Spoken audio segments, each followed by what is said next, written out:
We're live? I think we're live. I hope we're live. All right. Good afternoon, ladies and gentlemen of the internet, or good morning, wherever you're watching this and whenever you're watching it, whether you're watching it live with us in real time or and no one here in the theater. It's nice outside, and that's to be expected. But welcome to our weekly interview series.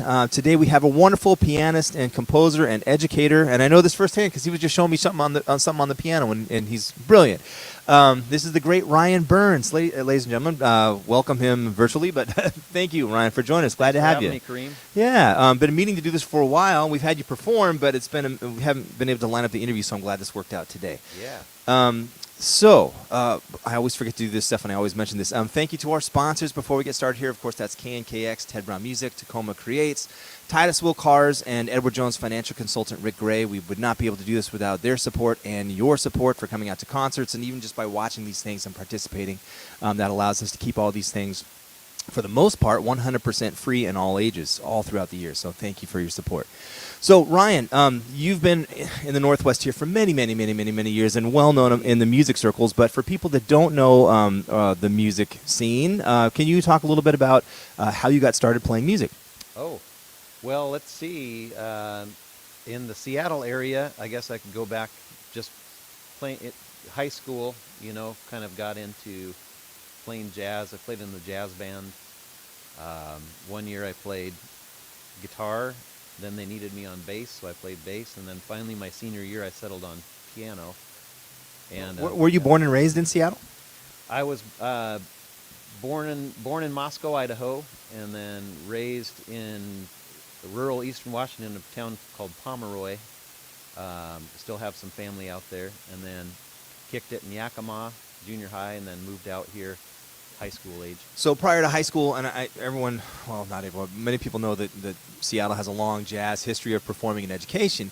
But prior to that, was there any musicians in your family or any influences on you musically at a young age? I guess pops in my mind maybe because it's Father's Day. But I mean, my dad had a guitar, and he could just strum a few chords, and he had the Beatles and Paul Simon songbooks, and he could kind of strum through stuff. And he would making breakfast. He was always singing. Had a very good vinyl collection, and listened to a lot of music. And just my grandmother, that lived across the street from us, growing up, had a piano, and she kind of sat me on her knee, and 5 years old or whatever, and just, here's how you play Rudolph the Red-Nosed Reindeer, And I can still hear her voice saying, then one foggy G, E, G, and holding my hand, She was very, she wasn't a teacher.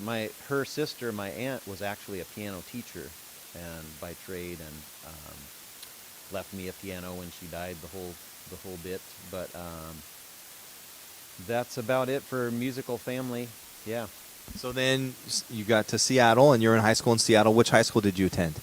I attended Mount Rainier just for one semester, and then I kind of, it's a little bit embellished, but my story is I was playing the Star Spangled Banner at an assembly, and I had braces, and I was playing guitar, and I wanted to just be like Jimi Hendrix. Like, those were my idols at the time, Jimi Hendrix, Stevie Ray Vaughan. And so I would do the behind the back stuff and whatever. And then so I tried to play with my teeth halfway through the Star Spangled Banner and got it stuck in my braces. And I was so embarrassed I transferred to Highline the next semester. And the rest is, as they say, history. Yeah, the rest is history, yeah. Well, so you were in jazz band at Highline High School? Yeah. Okay. And so how was the jazz? Was there a jazz program there to speak of at the time? There was.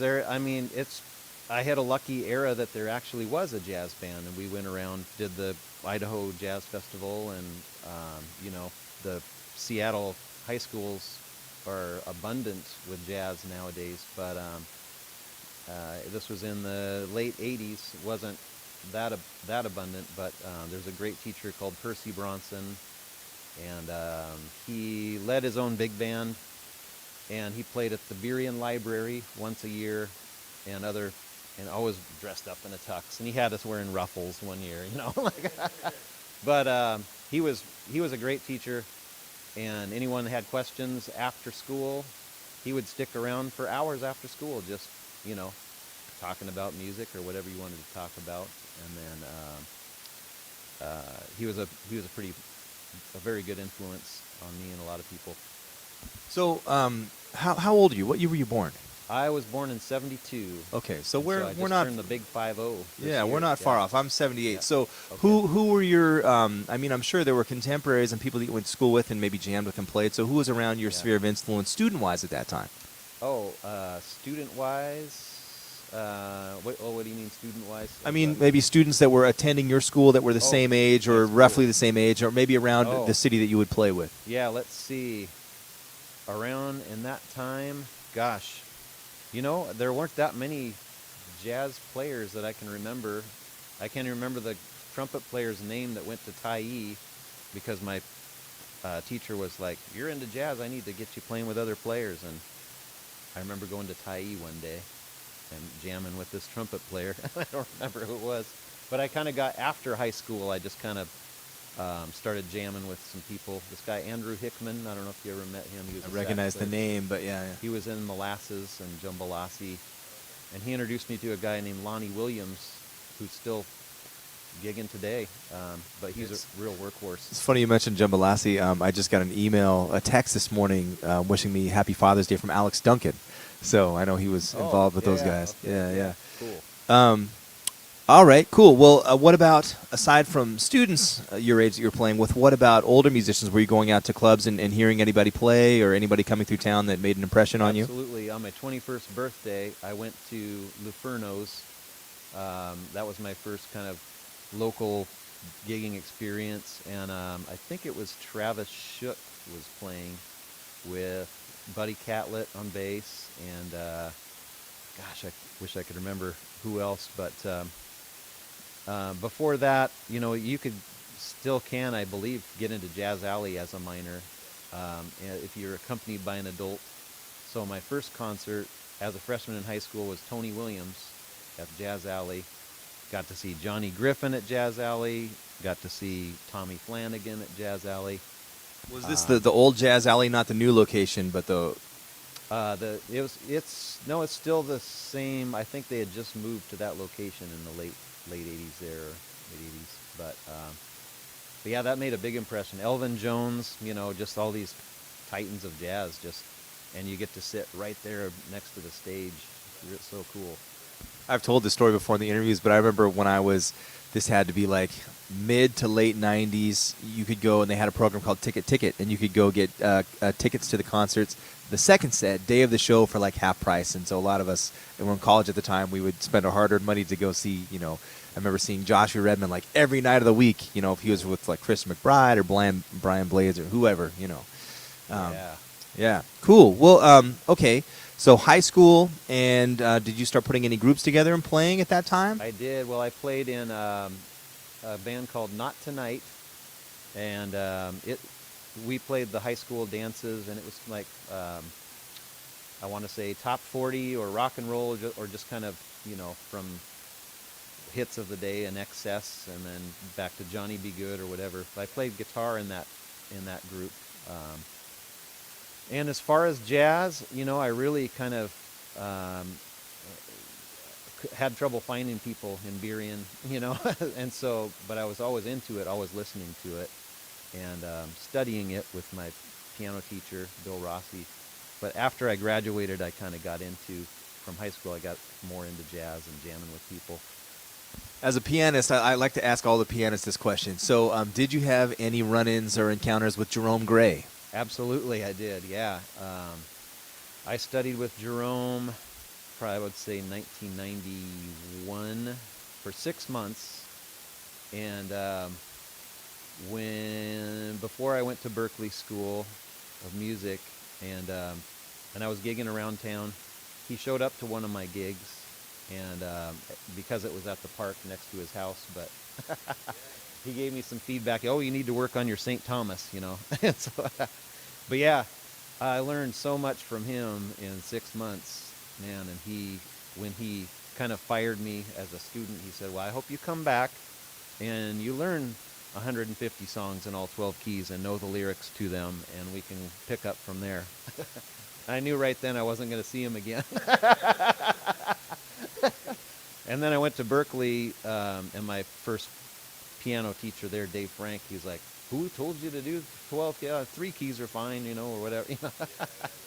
But yeah, he was such a force in Seattle. The guy before, Phil Sparks was taking lessons before me, and then he also had this guy Michael Wolf flying up from L.A. He was on the Arsenio Hall show at the time, so I knew he was a very sought-after teacher, just from the quality of cats he was teaching. Yeah, I'll just put this out there. Either I'm going to do this or someone else needs to do this, just to get all of the current and people that were in Jerome's sphere together, just to talk shop about, not to lose the information. Yes. So it doesn't get lost, I've thought about this, and I actually talked to, he took a great liking to Don Clement. He was a lot nicer to the female students, but also because Don's such a badass, but, and they he's kind of like a Jessica Williams type. So he doesn't want you to know where he is, and they like to maintain a low profile sort of a thing. And so, but I asked Don, would Jerome be hip to if we had like a Facebook group tribute to Jerome and we trade, And she says he'd probably hate that. Okay, I'll take it back. I take it back. I don't know, but yeah, but I'm still thinking about it because that information's so valuable. Like, Well, even what you just said about learning 150 tunes in all 12 keys, I think that's a number you threw out. Yeah. I mean, I remember going, I attended Cornish, as did Jacques and a lot of our mutual musician friends, and they used to have rep class. And I don't know if you know about this class, or maybe you taught it, or No, I substitute taught for Don a few times, but just Okay. piano 101. Well, so rep class is, like, we had Dave Peck taught it when I was there, and he would come in and he would find tunes. The internet wasn't as good as it was now in terms of like being able to find stuff. It was kind of obscure still. Like YouTube wasn't anything. There was no Spotify or any of that kind of stuff. But there was fake books. There were fake books. And so he would intentionally find songs that you couldn't find in the fake book, and he would come in and he would play. He would play through the melody. He would allow you to record him playing it, and then you had to learn the melody in all 12 keys, and you had to be able to improvise on it in all 12 keys. So I don't know why they did away with that class, because it's a tremendous class. Great. So by the next day or next week, or how he long gave did you a set have amount of time. I think at least like maybe a month or so, or whatever, or maybe by the end of the semester, like he would do like 3 tunes, and you had to learn them and be able to play them in any great, key. yeah. So even if you were doing something like for people that aren't like huge into jazz or whatever, even if you were taking like nursery rhymes and doing something like that, it would be a great exercise. It is a great learning tool. I mean, just take anything through all 12 keys, any lick, your scales, you've got to know all your keys. So, but yeah, when you get into tunes, especially if you're a singer or working with lots of singers as a piano player, it's a must. Well, there's a million things to discuss here. So I want to talk about, so you're in high school, you graduated, and then you decided to go to Berklee School of Music in Boston. What made you decide, or am I glossing over something? Is there something you want to... No, I mean, well, I went to Green River Community College for just a little spell for 1 year, and they had a class called the Music Company, and I'm not sure if they still do that, but a full load at Green River at that time was 20 credits, and this class was 15 credits. So it was every day. You learn this Vegas-style show that you do verbatim, and then it's just, for class credit, you're playing gigs at Elks clubs and hotels every weekend. And it's really cool. Like, in a lot of ways, they have some more practical things than Berklee School of Music, like, here's how you hang a truss rod, here's how you load the Ryder truck, here's how you put a press pack together, like all that stuff, and it was pretty cool. Then I was just, I was already gigging, so I just kind of kept gigging around Seattle, and then... Now, when you say gigging, you're not talking about just jazz gigs. You're saying just gigs in general. Anything that... Gigs, yeah. I would, at the time, I was kind of take any gig. Every gig's an experience. I remember playing a wedding gig with the Tux for $50. I took it, did it. Yeah, but just a gig's a gig sort of a thing. And then I started to get more into jazz, and I had some friends that had come back from Berklee School of Music and were raving about it. And what I was really into Charles Mingus for a time, and this guitarist Dan Heck was in town, and he was telling me about this Charles Mingus class at Berklee. It's like, man, I got to check this out now. And I flew out there just to check out the school, see if it was for me. I was already kind of asking around, like, Mark Seals, think I could get a scholarship to UW? And he's like, maybe, but, you should really go to the East Coast. And so I went and checked it out. Got into Berklee School, long story short. But this Mingus class, I didn't have the prerequisites for it my first semester, because you had to have 4 semesters worth of harmony, because his music's that deep, even though it's a listening class, appreciation class, whatever. I tested into harmony 4, so I hadn't had that yet. And then I ended up taking it my second semester there, and it was pretty deep. Well, I know some people go to Berklee and not finish. Did you stay all the way through and conclude your? No, I didn't. I'm one of those guys. Yeah, you can. You can write my name, Ryan Burns, 96, just like Pat Metheny, 92. Never graduated, but yeah. Well, so okay, Berklee's one of those schools. If people don't know, that it's a great music conservatory, and lots of great musicians have come out of there, and a lot of great musicians have taught there over the years. So who was on the faculty when you were there? Well, Phil Wilson was on faculty, and he was with Woody Herman's band, and he's a trombone player. And I didn't have the prerequisites to get into his class either, but I knocked on his door, and because he was so sought after, and he kind of interviewed me, and I wanted to get into his Rainbow Band, which I didn't have the ratings for. They have a rating system there to get into bands, and so my reading wasn't up to snuff. I tested into reading 101, sight reading, because I was such an ear player. But he said, I'll write you a waiver for this class. You can do this writing class, and you would show up, and he would write a set of chord changes on a blackboard. Everyone in the class, there's about 8 of us, would write a song, a melody to those chord changes. Sometimes you'd recognize them, sometimes you wouldn't. And then it was a 2-hour class, and he would go play trombone to Aebersold's for an hour, and then he would come back and then listen to what all we did. And that I learned a lot about writing from that class. And so Phil Wilson, Ray Santisi, who was one of my piano teachers there, and he had played with Charlie Parker and all these cats. Taught Keith Jarrett and Diana Krall when they were there, and he was a really nuts and bolts kind of guy that I was happy to run into. And Dave Frank, who was a Lenny Tristano disciple, he kind of tried to change me into Lenny Tristano. Who had this whole thing of, no accents, and he liked his horn. He didn't like his horn players. Like, if you were to play with him, he'd make you take out the honks and squeals or whatever. Kind of opposite from the Mingus band, then, from what you're talking about. Yeah, because I was into Wynton Kelly. I wanted to swing like Wynton Kelly and Mingus, and so it was really kind of cool to have that other end, and I did everything he told me to. All these different teachers, kind of with their different approaches, kind of melded me into what I am today. Well, I did not go to Berklee. I mean, I went to Cornerstone, Seattle, but the people that I had, you had Jim Knapp, you had Julian Priester, you had Hadley Kalaman, Dave Peck, Randy Halberstadt, Chuck Dierdorf, all these wonderful musicians and totally different conceptions. And that was a learning experience in figuring out, this guy's got one thing that works for him, and this person has another, and you have to kind of pick and choose and see what works for you. Understand the concept, and then take what you need, and Absolutely, yeah. And the other thing is, like Bill Frisell mentioned, you know what? I was trying to sound like Wes Montgomery, I just couldn't, and this is how it came out. And he's exaggerating, I'm sure, but there is something to that. Like I could have transcribed all the Lenny Tristano and came out and tried to sound like but it would never be Lenny Tristano. So you just have to find what works for you. Yeah.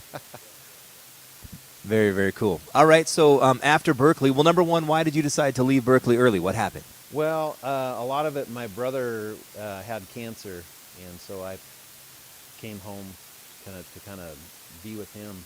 And through the end of his journey, he passed away in '96, and so, and I kind of had my sights on going back.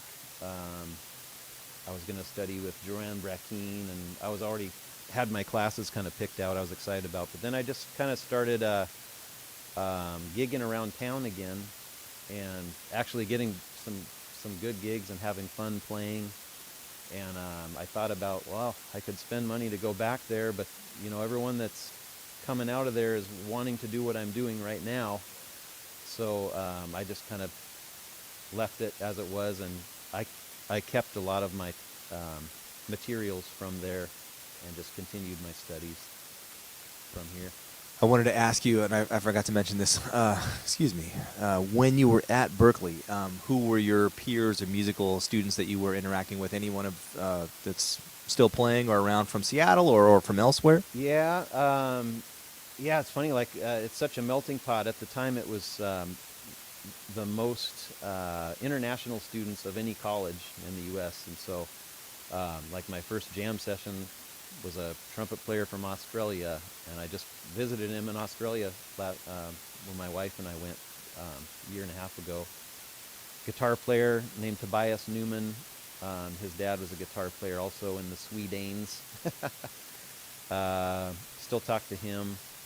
Danny Ray Martin, who's a guitar player in Nashville, has his own school. Bigger names that were there, like Seamus Blake was there, I guess. Who else that someone would recognize? Was Roy Hargrove there at the time? That's roughly the same time frame, isn't it? I don't think so. I think he was maybe a little bit before my time, but definitely got to see a lot of big names coming through, like Pat Martino to do a clinic, and just going out to clubs, you can see Jerry Bergonzi and George Garzone both had really fun, steady gigs you could go check out, and players coming through. Jorge Rossi, drums, and it's just so much closer to New York.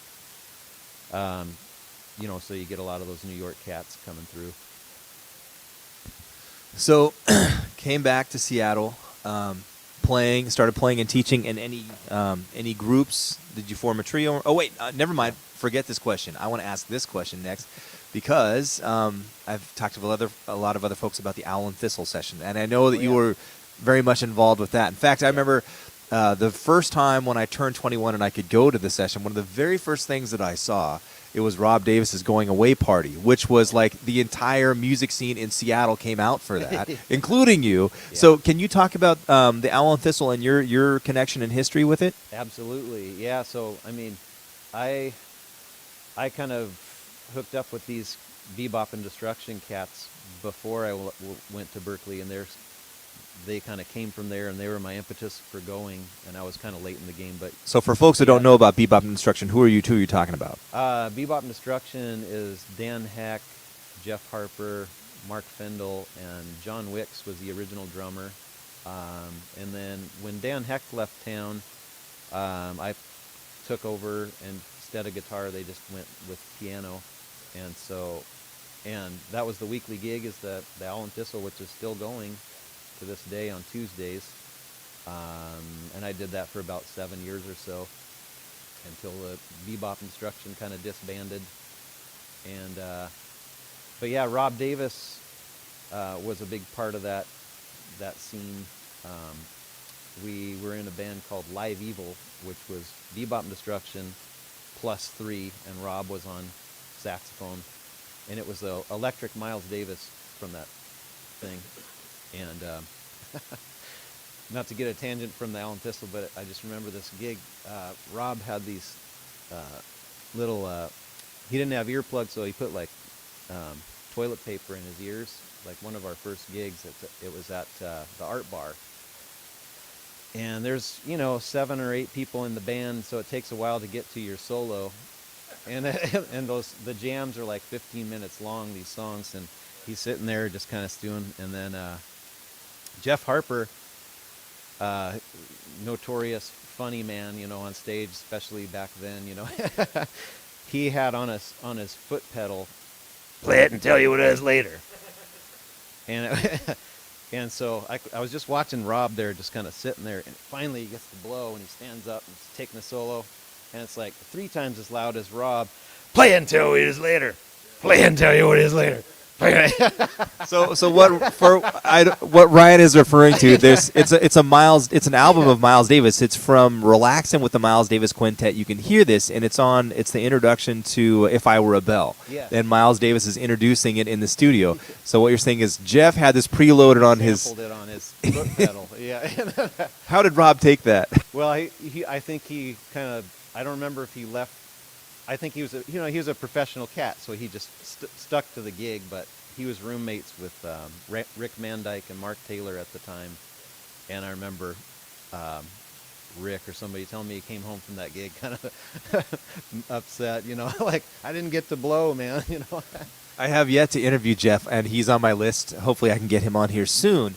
But I remember one night at the Owl and Thistle, and this was in his drinking days, and I believe you were on this gig too, but somewhere from behind the stage area, there's that door in the back room, this was the end of the night, right before closing, and he got, it was a Valkyrie helmet with like the hair, and he found like a fake claymore, and a table got kicked over, and he was wielding the claymore, waving it, yelling, "Get out of our bar! Get out of our bar!" So that's a story for another time. Yeah. Do you remember this at all? Or I don't remember that particular incident, but there were so many. And we could spend the whole 45 minutes telling Jeff Harper stories. He's such a cool cat. Right on. So after Berklee, you're back here playing in Seattle and teaching and gigging and doing the Owl and Thistle.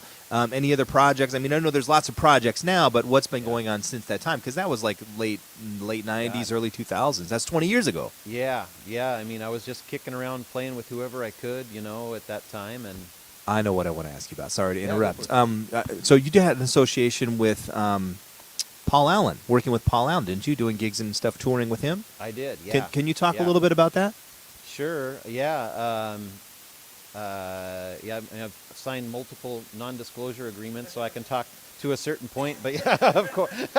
Let's discuss the things that you can discuss. Paul was a guitar player and also sang some, and he would hire a lot of guys, a lot from Seattle, but they're kind of from all over because he could afford to get whoever he wants to get, But Ty Bailey had done a ton of them for a while and dropped my name, and then I played the show at the Mopop. They're honoring Jimmy Page, and I was in the house band, and the powers that be were there in Paul's world. And Paul sat in with us, and so I got a call shortly after that gig.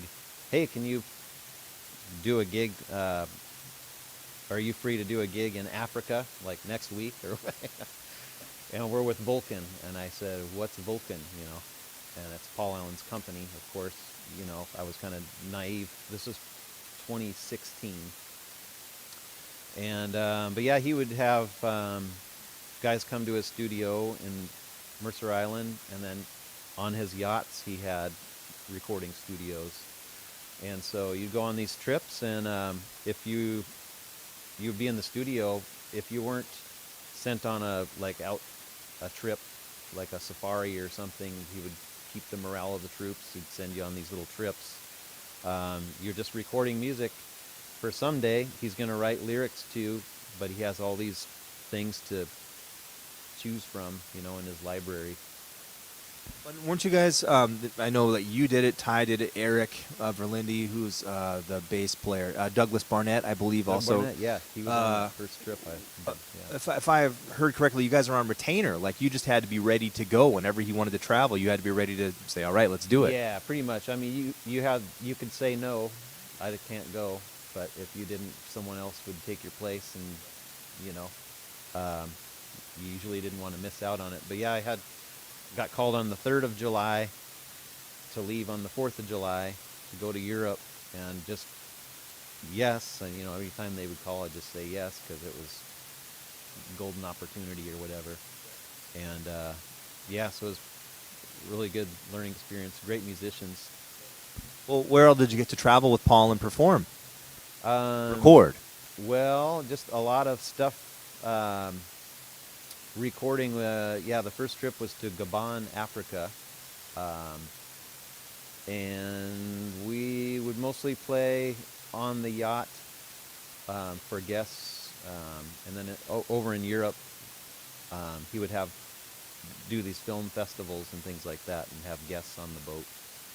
So some was recording, some was entertaining. Did any of the stuff that you recorded with Paul get released that you know of? Not that I did, but actually he has 2 CDs out that are out for public consumption, and he's got some special guests like the Anna Nancy Wilson, and some kind of big name guests on there. And Doug Barnett actually did end up with some writer credit on one of those albums. So he doesn't need to work for the rest of his life, is what you're telling us. I hope so, yeah. I hope he got paid handsomely for that. Yeah, I don't know. Well, how long did you tour with Paul? It was just from 2016 until the end of his life, which was, I want to say, 2019 or 2020. But yeah, so just the tail end there. Caught the tail end. And so, aside from touring with Paul, what other projects and things? We'll get to the Whopper Johns and all that too. We're getting to that. But any other projects or bands or things that you were running or co-running? Yeah. Well, I like to double on bass guitar, and I'm playing the music of Led Zeppelin, and I do that at the West Seattle Brewery every second Saturday. We've been doing that for about 12 years. And then, just how recent you want to go? Like, are we working our way up? But well, like I said, we were going from Owl and Thistle, then we jumped way ahead to Paul Allen. So, and what happened in between? Like, that's years. 20 years, Yeah, just trying to play as much as I could. And every time I get with an older cat, like, I used to get nervous. Like, I'm going to play with Chuck Metcalf, or guys I'd always heard about, and they're older than me. Those are the ones that Jeff Johnson, played down to Taiku. Well, let's talk about that. I mean, because there's all these clubs that have came and went over the last 20 years in Seattle and the general area, So who, after moving back and coming back from Berklee, who were some musicians, some older musicians on the scene, aside from like Jerry Gray or people that you admired and liked their playing, or maybe would make a point to go see when you could hear them? Yeah, one of those, like I just mentioned, Jeff Johnson, he and Tad Britton had a standing gig at the Taiku restaurant, and they would rotate piano players in and out of there. Didn't the saxophone player didn't Hans play with him there as well, or was that a different evening? Hans did too, yeah. Hans Teuber, yeah. Sometimes they would do pianoless with Hans, and Hans can play piano well too, so maybe he did that too. But they're all very good friends. Did a lot of recording together, and they would just rotate people through. Yeah, and Hans is another great influence, of guys. And Rick Mandyke, I used to hire Rick every gig I would get called in the early 90s or whatever. I would call Rick first because he just played so well. Well, and still plays so well. I mean, he plays good guitar too, from what I understand. Yeah, he kept switching instruments, so I didn't. When he switched to guitar, and we played in a band called Being John McLaughlin, and he played the role of John McLaughlin on guitar. Like within 6 months of quitting saxophone because of his hernia, he was doing this on John McLaughlin stuff on guitar, and amazingly. And we did that until his ears couldn't take it anymore, and then he switched to piano, and he had a standing gig at the New Orleans with Tom Marriott, and I used to go out to that, and Don Clement and I used to go out just about every weekend, and he was he made a point of thanking it, like, you and Don were the only ones that supported me when I started playing piano. He would come, we would just jam together. But once he got really good at piano, I didn't see him for a couple of years. Now he's back to playing sax, and I still see him. We hang out and jam. Well, okay, let's go back to speaking about, you're mentioning these clubs here. Let's talk about in the last 20 years. I mean, against a large window of time.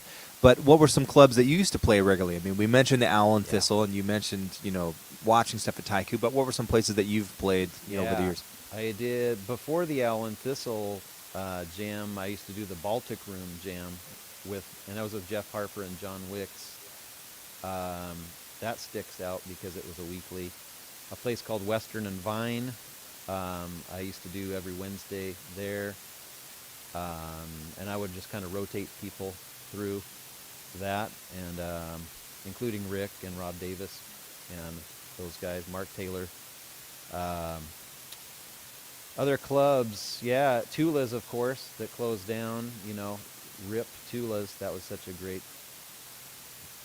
asset to the jazz scene. Yeah, and the New Orleans, gone. What else?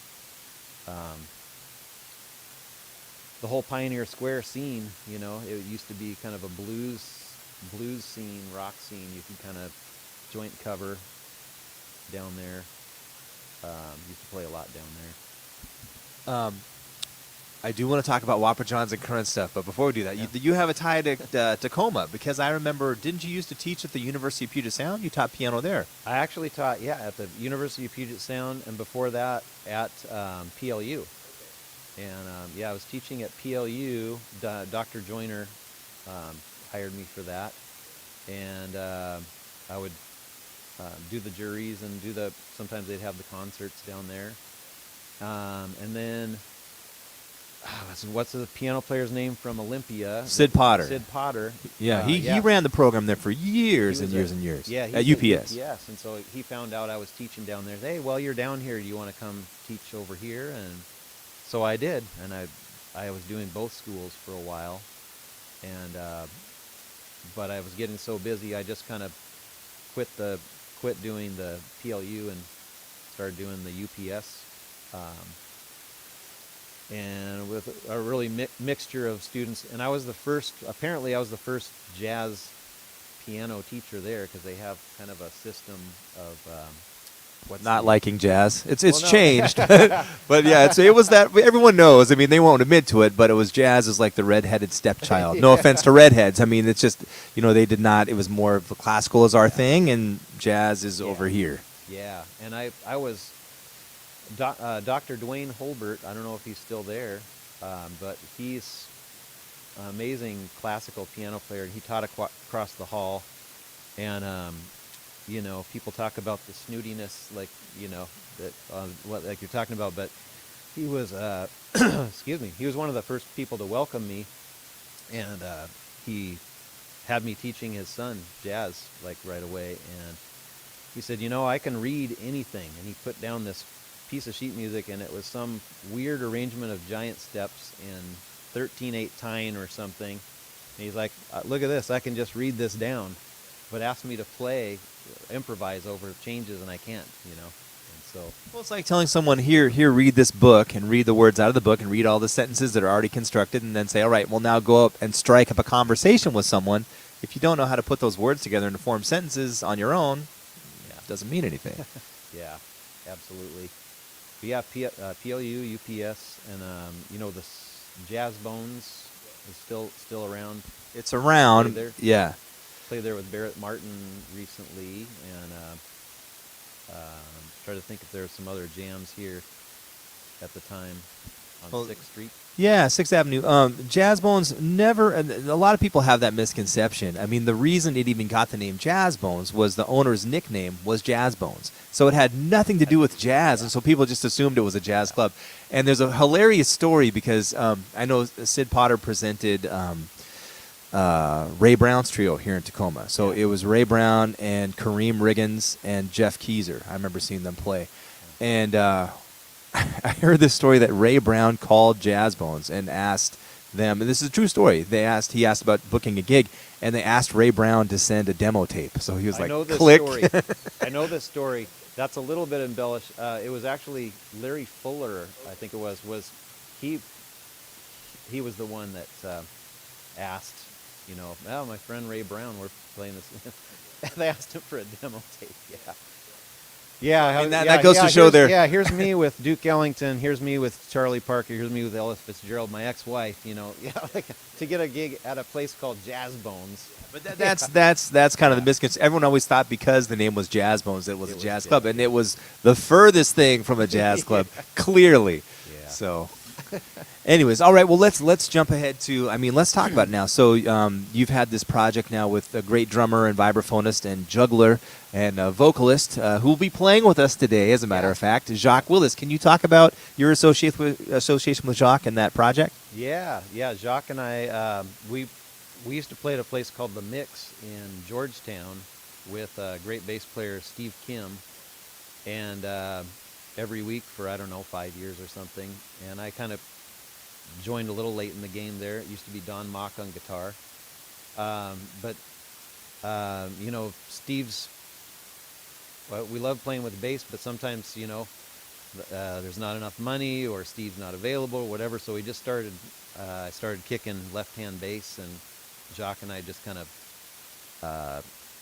hey, we can kind of play whatever we want. And he's got his video game songs, and, I've got we both do original music, and we try and do recognizable beer songs, Let It Be Lowenbrow, or, just... I've played this with you, and it's quite fun. The audience is not expecting it at all. Yeah, that's another venue. We had you at the Triple Door, the Musiquarium. Is that still? I've talked with them about this. They're doing stuff on the main stage as far as the Musiquarium is concerned. Just after the pandemic, and they haven't opened it yet, and it's partly just because downtown is kind of a mess right now in terms of safety for patrons and things. So they said that they're not ready to do that yet. So. Okay. Yeah, I noticed the main stage is going, but yeah. With the Whopper Johns did a main stage. We were called the High Wired No Net at the time. We changed our name. But we did a main stage show there. And we have a shtick where we talk to each other on stage, but not to the audience. And so they're kind of getting a glimpse of, it's kind of part of the show. And everyone that sits in the band gets a microphone. So if they feel like talking, they have to say it on the microphone. That's like one of our rules. And so we had never played a big room before, just little dive bars and stuff. And so we were playing on the main stage, opening up for the Danny Newcomb group. And the microphones were at the front of the stage. And so we got up, we're on opposite ends of the stage, and tried to do our shtick. Hey, Jacques, how are you doing tonight? Pretty good. How are you? And it didn't really work, but the gig was really fun, and but yeah, we just have a blast, and we hope people catch on to that. We're having fun, and they'll have fun too. And you said you recently did some performing. It was a festival, or well, we played at a bar called the Kraken, which has nothing to do with the hockey team, and it's a punk rock bar. And during the pandemic, I got together with a high school friend, and I played bass on a punk record.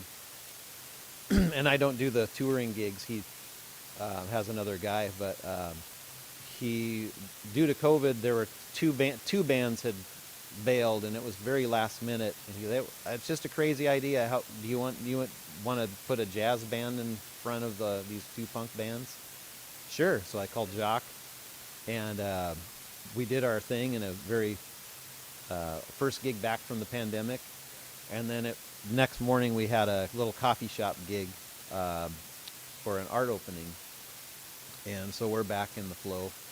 Well, you guys have a really cool book of music. Is there plans like to get you were doing the Black Zia Cantina and the mix? Is there anything? Are you going to be trying to find another like regular steady thing going again? Maybe we might hit up the Sea Monster or a place like that and do like a if not weekly, monthly, something, have special guests like yourself and mix things up again.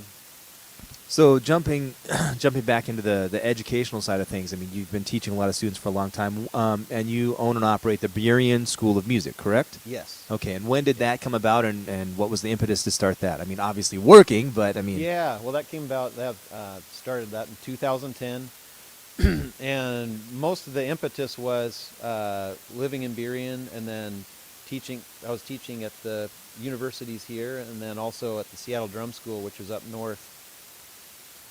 And also driving to people's houses. You know, I would just take whatever work I could. And it just, when I saw this little barber shop kind of opened, very small, just a little one room and a bathroom, that's it. Cheap rent. And so I just kind of took a leap of faith and opened up, went on my own, and just to make my commute less was a lot of it. Smart idea. Yeah. Even smarter now, with the gas the way it is. It's crazy. But yeah. But okay, well, with the Burien School of Music, are you the only instructor there, or do you have other instructors that come in and teach? Or I'm the only one there so far. I might start opening that up and doing some teaching out of my house, and then getting some more teachers in there, because the demand has really picked up. So yeah, stay tuned. So I wanted to ask you then, aside from that, the school. Well, first of all, looking at the time here, I want to open things up. Are there any questions? If you're watching, if you're viewing the live stream, or if you're here in the audience, our small but powerful audience, My dad's here. if you have any questions for Ryan and myself, put them in the comments or ask us in real time here, and we're happy to answer any questions for you here. So if you get this after the fact, just put the questions in the comments, and we'll do our best to answer them. Otherwise, I'm just going to keep barraging Ryan here with relentless questions. So aside from the Whopper Johns, I mean, well, let's go back to the Burien School of Music.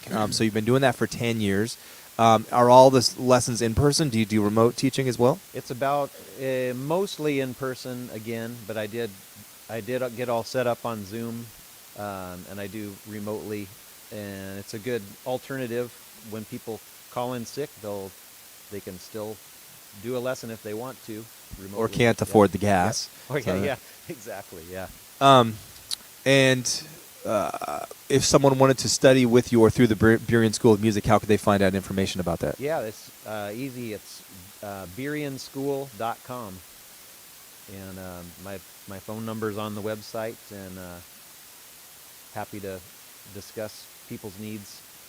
And if people wanted to hire your services for writing music, composing music, performing, how could they get in touch with you for that? Yeah, ryanburnsmusic.com is the place for that. Yep. And speaking of music, we're playing a couple of your tunes today, but you also recently finished a new album, not that long ago. Can you talk about that project a little bit? Yeah, it's called Postponed Parade, and it was done all remotely, pretty much during the pandemic. So I would write the song, put down the bass track, sometimes left-hand bass, sometimes real bass, send it to a drummer, and it was either Max Holmberg or Matt Jorgensen. They would send it back. If I couldn't get it to match up, I would re-record my bass part, because I was cutting my teeth as an engineer, and just sending it around. So there's 11 players on the actual album, and put it out. Miraculously, I finished the album in 2020 and had it released and albums printed before the year ended. And so it got up for an Earshot Award, and the group actually won what was it? No, not emerging, and it wasn't. It's not acoustic. It used to be called Outside Jazz, and now they call it something else. But anyway, award-winning. It's an award-winning album. That's right. And the award ceremony was virtual too, so it's almost like it didn't happen. It's like this kind of a dream or something. So the money virtually flows in, right? Yeah. All right. Well, any plans? I mean, aside from the Whopper Johns. can you talk? You've got a concert coming up very soon, and you have it's a new project with yourself and Greg and Max Holmberg. Can you talk about that and the gigs coming up? Yeah, it's not with Greg Feingold, but he'll be with us today. Jeff Harper. Yeah. I'm sorry, Jeff Harper. Excuse me. I'll call him as a sub one of these. Yeah, but yeah, it's called Classic Ahmad Trio, and it's doing all the music of Ahmad Jamal from the late 50s, early 60s era with Israel Crosby on bass and Barnell Fournier. Thank you. Yeah, so they're just playing standards, but there's so much arrangement to it, and like Israel Crosby's bass lines were so musical, like it was melodies within themselves. So I sent Jeff Harper transcriptions, and it was like, you don't have to play the transcript. I'll have lead sheets that just get, but he kind of took it to heart and learned these things. So I actually use a lot of my younger students that maybe are not into jazz or getting into jazz and not really sure. There's a recording that band did of What's New. I'm sure you're probably familiar with it. And the bass line that he plays on that could easily be like hip-hop, like right now. It's very, very similar. Absolutely. And so when people are trying to see the correlation between the two, I'm like, look, if you like hip-hop, check this out. This is from the 1950s, and you just change the drum beat, and it fits perfectly. Ready-made. Yeah, I've had a lot of drummers will mention that, like, wow, this is not jazz. This is like modern,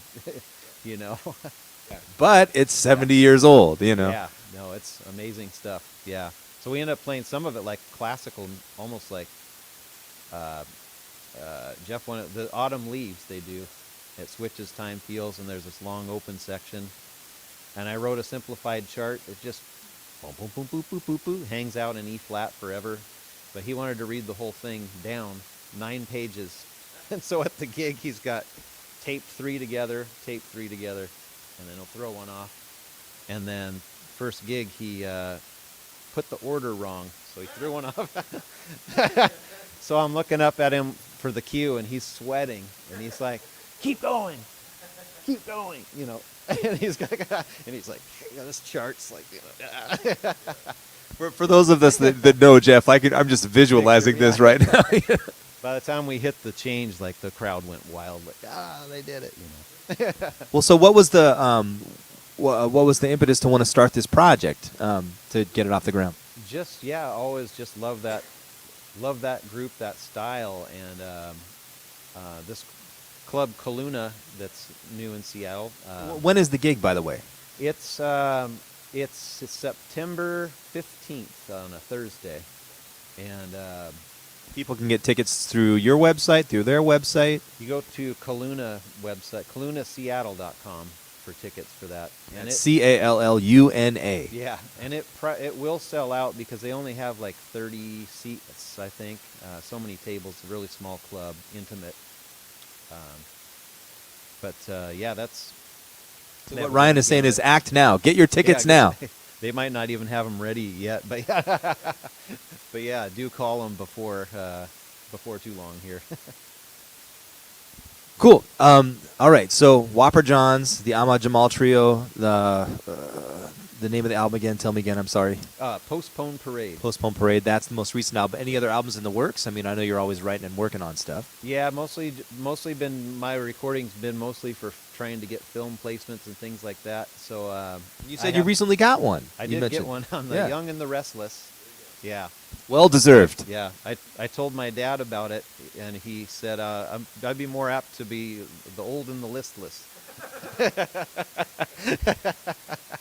Placed on the old and the listless. Yeah. Very good, very good. And you said this was music. This is all your stuff, or this was co-written with Brian Monroney? You mentioned, Yeah, Brian Monroney. Yeah. So I've been going through this thing called Taxi, which anyone can do, but you pay a yearly fee to be a member, and they send requests. About 3 requests every day of the year except for Easter and Christmas or something. So there's always music to write, and I would just look for things that spoke to me. And I got in with this entity outside of Hollywood somewhere. They signed a couple tracks. And being signed really just means it's in their library, and they hope to place it just like you would. And about 10% of signed tracks if you're lucky, will make the light of day. And they said, hey, would you like to do some hybrid smooth jazz? And yeah, I would. And so I thought it really needed someone with experience. So I called Brian Monroney, and we co-wrote a bunch of stuff and crushed it. Very good, very good. Yeah. Well, any questions, online or in person? Okay, no. Well, so I always like to ask this of all the guests. So, Ryan, here you are in 2022. You've worked all over the place with some brilliant musicians. If someone were coming to you and they were considering undertaking the life of being a musician, what are some things that you found personally very helpful that you would impart to them and have them think about? Well, yeah, I would say have an open mind and be ready to wear a lot of hats. You know, if you want to make a living at it, you know, like I mentioned, I kind of took every gig in the beginning and just get in as many playing situations as you can, because you learn by doing, you know, and just throw yourself into the fire, get out of the practice room. And keep practicing. But yeah, just throw yourself in the fire and do, you know, get out there, see shows, attend shows, play with as many people as you can. Awesome. Well, excellent advice. Thank you so much for being our guest today for the interview, and look forward to playing some music with you. We'll be doing some of your new tunes, some of my new tunes. For our audience, thanks so much for joining us. If you find value in our weekly interviews and concerts and all that kind of good stuff, feel free to make a donation to support the work that we're doing. Again, the majority of it throughout the year is 100% free in all ages to participate in, or if you're interested in our classes, all that kind of stuff too. But you can make a donation online via Venmo or PayPal, or mailing a check, and all that stuff is at the beginning of the post. We're going to take a short break, do a sound check here, do some sight reading in a hurry to learn this new music, and then play some stuff for you at 3 o'clock. So tune back in, and happy Father's Day to all the fathers out there. See you later.